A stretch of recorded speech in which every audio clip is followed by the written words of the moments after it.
like I said, I'm going to bring Rashid in, but it was like a three-part question that I need to ask, and you answered me, but I wanted to go back to something that you said, and you were talking about when the United States illegally and unlawfully pulled out of the JCPOA, right? Yeah.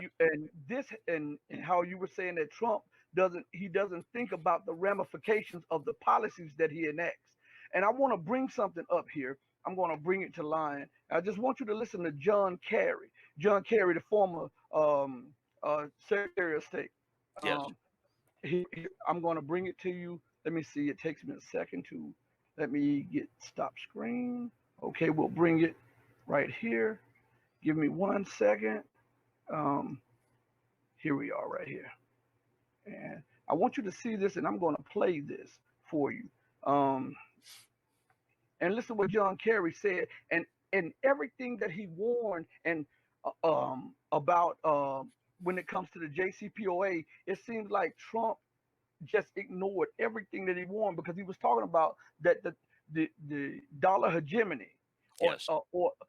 hung by a thread. And if America did this, did that, then this would spell the end of the dollar. And Trump comes in and he does exactly what John Kerry said would spell the end. I just want you to listen to this. This is a 3 minute and 48 second clip. Exactly. And, all right, here we are, right here. When people say, oh my gosh, I'm worried about what happens in year 15 or 20, they may become a nuclear threshold nation. Folks, they are a nuclear threshold nation today. They became that. And they became that while we had a policy of no enrichment. A country that's mastered the fuel cycle. People say, oh, we've got the 5+1 together again and negotiate a better deal. You're beginning to deal with that. Will you deal with the problem of getting that 5+1 again to get on the same position you're in now? I stopped there for 1 minute because remember Trump has said the exact same thing. The exact same thing. Yes. Now we'll go further. One of the reasons, Sir Harry, that we felt it was important to move forward with this negotiation is the fact that the sanctions was already framed. Remember, folks, we don't trade with Iran. We have a primary embargo. And by the way, the primary embargo will stay. But if everybody thinks, oh no, we're just tough, the United States of America, we have our secondary sanctions, we can force people to do what we want. I actually heard that argument on television this morning. I've heard it from a number of the organizations that are working, that are opposed to this agreement. They're spreading the word, America is strong enough, our banks are tough enough, we can just bring the hammer down and force our friends to do what we want them to. Well, look, a lot of business people in this room. Are you kidding me? The United States is going to start sanctioning our allies and their banks and their businesses because Isn't that what Trump is doing now? I stopped it again because isn't that exactly what he's doing now, threatening his European partners and threatening everyone who disobeys the U.S. dictates? Oh, no question about it. And it's not simply with Iran, but look at the complete breakdown in American-Russian relationship since the end of the Cold War, and especially in recent years. My father was a U.S. intelligence officer at the height of the Cold War. He was in the United States Air Force, the organization that he worked for about a dozen years at the very height of the Cold War. Was involved with the Francis Gary Power U-2 spy incident and all the rest of it. And it was widely believed after the fall of the Berlin Wall, and if we go back that far in the political stream, we have to remember that it was Ronald Reagan who had engaged in some very meaningful arms negotiations deals with the former Soviet Union. And it was George Herbert Walker Bush in the wake of the fall of the Berlin Wall, who promised Mr. Gorbachev that the United States would use this opportunity with the demise of the former Soviet Union to herald a new day in American-Russian relationships. We would not attempt to recruit Warsaw Pact countries into NATO, said Mr. Bush. We would abide by treaties like the INF Treaty. We would not engage in attempts to move American and NATO assets closer, military assets closer to Russian borders.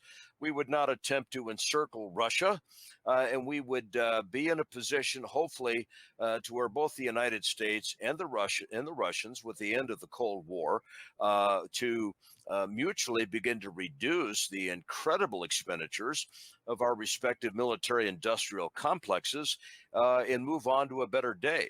What has happened since?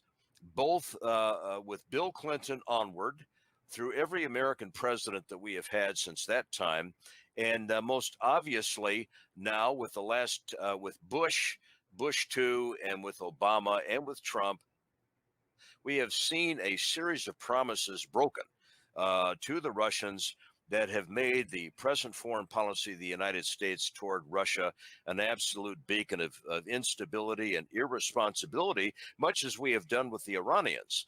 It doesn't take a real genius to look at the number of Warsaw Pact countries that have been recruited into NATO to recognize that there's an issue here. We keep having military exercises ever closer to Putin's borders. We continue to be involved in pulling out of treaties like the INF Treaty unilaterally, and the ABM Treaty with Russia unilaterally.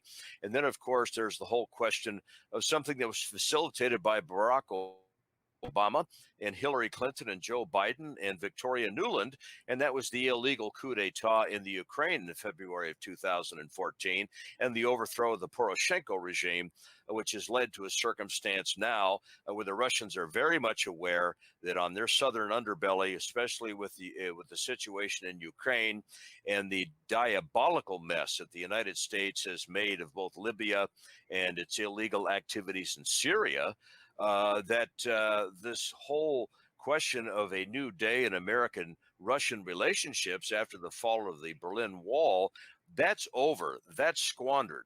We're in a circumstance now where, on the basis of American activities in these last several presidential administrations, including the current one, where when Vladimir Putin speaks, and he's a very careful fellow, but when we start seeing articles appearing in Russia Today and in Sputnik and in TASS and so forth and so on, heralding the latest Russian advancements in hypersonic missiles that travel at a number of times the speed of sound, it doesn't take a real genius to figure out that this is in response to all of this American jingoism in the Persian Gulf and in the Eastern Mediterranean and around the Black Sea, as well as at the entrance to the Strait of Hormuz, not to mention all of this American and NATO naval monkery that's going on in the Baltic region.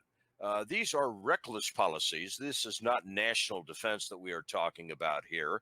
And the most unbelievable aspect of it is that many of the leading advocates of NATO recklessness in continuing these policies have actually signed on to support Joe Biden.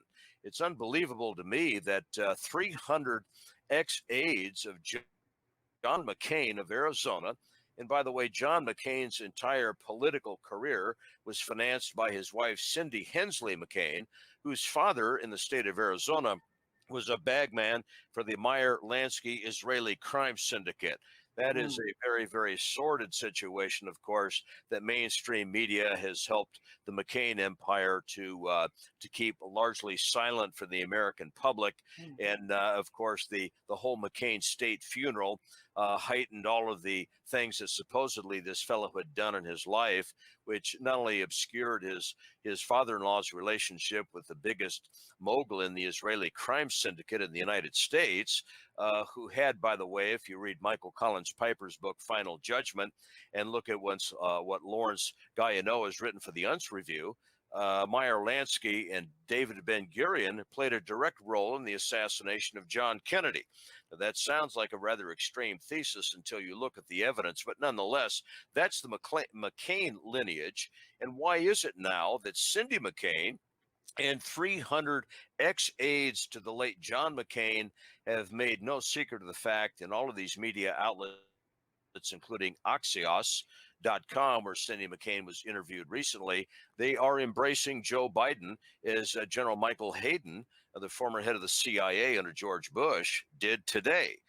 This is very, very disturbing because when you start looking at the incredible irresponsibility in the American-Russian relationship, not to mention the Iranian, just focusing again on Russia for a moment, that has really gained a tremendous amount of steam from Bill Clinton onward, it begs the question as to why the American public continues to tolerate this jingoism, which is reckless, which is expensive, which gets back to what John Kerry was talking about when it comes to the American dollar. Can anyone believe that there's no relationship at all between the national debt of this country and the overextension of our military empire abroad, in the increasing trouble that the American dollar is in as the reserve currency of the world? Look at this BRICS organization: Brazil, Russia, India, China, South Africa. They have formed, as I'm sure your listeners know, they have formed a bloc that will, in effect, either adopt a single currency of their own or will increasingly adopt the pattern of using their respective present national currencies in all kinds of international business deals that are designed to strike at the American dollar.